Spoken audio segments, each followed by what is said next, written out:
안녕하세요. 나누리병원 척추센터 임지연 원장입니다. 오늘 이 시간에는 여러분들이 궁금해하시는 내용들 중에 가장 많은 문의가 들어오는 척추관 협착증 환자의 사례에 대해서 설명을 드릴 예정입니다. 오늘 설명드릴 환자분은 60대 남자 환자분이신데 시골에서 농업에 종사하시는 분이셨거든요. 사실 그동안에는 다리가 계속 불편하니까 무릎 관절염, 발목 관절염, 관절에 대한 치료를 계속 해오셨다고 합니다. 근데 아무리 치료를 해도 호전이 되지 않고 이제 몇몇 병원을 다니다 보니까 이 병이 다리의 관절의 문제가 아니고 척추에서 내려오는 신경 때문에 다리가 아프신 것이다 하고 이제 설명을 듣고는 저희 병원에 진료를 하러 오셨습니다. 이 환자의 그런 불편한 증상을 잘 들어보니까 전형적인 척추관 협착증의 증상을 보이고 계셨는데, 첫 번째는 허리 자체는 많이 아프지 않으셨습니다. 두 번째는 평상시에 일을 하지 않으면은 증상이 없다가 그러니까 밭에 나가려고 조금만 걸어 나가시면은 바로 다리가 아파서 쉬었다 가야 되는 그런 증상이 나타나셨다고 해요. 그래서 부인께 핀잔을 많이 들었다고 합니다. 아니, 당신은 평상시에는 아프다 얘기하지 않다가 밭에 일만 하러 나가라 그러면은 왜 가다가 아파서 쉬고 하시냐. 본인은 아픈데 굉장히 서러웠다 이제 말씀을 하셨고요. 환자분에 대한 우리가 병력을 좀 잘 들어보고 이제 MRI 촬영을 권유했거든요. 그래서 이제 MRI 결과를 봤더니 지금 설명드린 척추관 협착증의 대표적인 모습들이 보였습니다.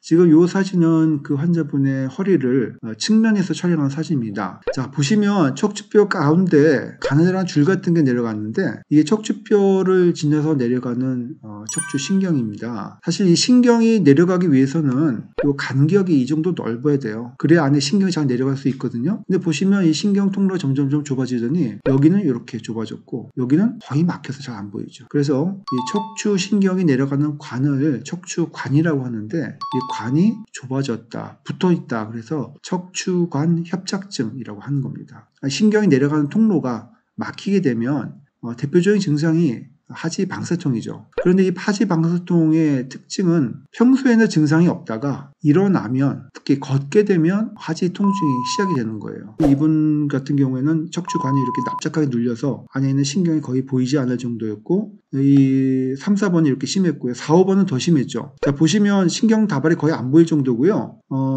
여기 보시면 하얀 점 같은 게 이렇게 보이는데, 척추관 협착증이 점점 더 심해지면 척추관 주변에 이런 무릎 같은 게 생겨서 신경을 더 압박하는 경우가 생깁니다. 이럴 경우에는 통증도 심하고 심한 경우에 마비까지 올 수 있기 때문에 굉장히 좀 안 좋은 상태고, 이분 같은 경우는 상당히 진행이 된 상태에서 오셨던 거라고 보시면 될 것 같습니다. 자, 그러면 가만히 있으면 증상이 없다가 왜 일어나서 걸으면 아프게 될까요? 그 이유는 바로 이 허리의 곡선과 관계가 있습니다.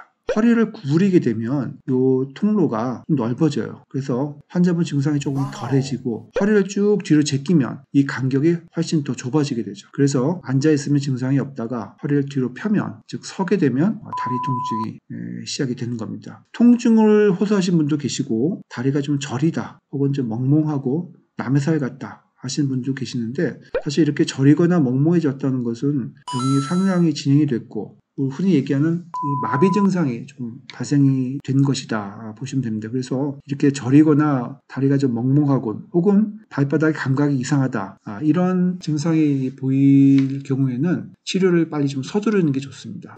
자, 이런 경우엔 저희가 근본적인 해결은 신경 통로를 넓혀줘야 되는 겁니다. 저희가 하수구가 막히면 그 하수구 막힌 데를 뚫어야 되겠죠. 마찬가지로 신경 통로가 막히면 뚫어서 열어야 됩니다. 자, 그런 치료 방법 중에 가장 효과적이고 제일 확실한 방법은 사실 현미경 수술을 통해서 신경 통로를 넓혀주는 것인데요. 이 수술 방법은 전신 마취가 필요 없고요. 부분 마취만으로 수면 상태에서 조그맣게 구멍을 뚫어서 그 구멍을 통해서 현미경이나 내시경을 넣어서 보고, 신경이 지나간 통로, 관을 아주 고속 드릴로 이렇게 넓혀주는 겁니다. 그러면 척추뼈에 영향을 주지 않고 안쪽에서 관만 넓혀주는 우리의 효과를 얻을 수 있다 보시면 되겠습니다.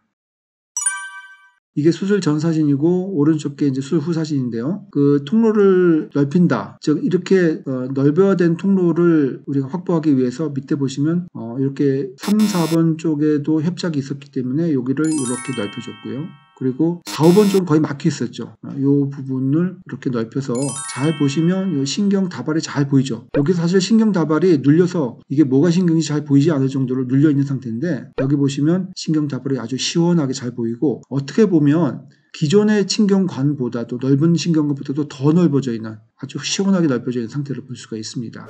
3, 4번 쪽에 이렇게 납작하게 눌려있던 신경 통로가 이렇게 동그랗게 넓혀졌고요. 전혀 보이지 않던 안에 신경 다발들이 잘 보이게 됩니다. 여기는 이제 4번, 5번 아주 심하게 눌려있고 그 다음에 무릎 같은 게 생겨서 신경을 또 누르고 있던 이 부위는 마찬가지로 이렇게 아주 시원하게 넓어졌고 신경을 누르고 있던 무릎도 완전히 제거된 아주 깨끗하게 수술된 상태를 보이겠습니다.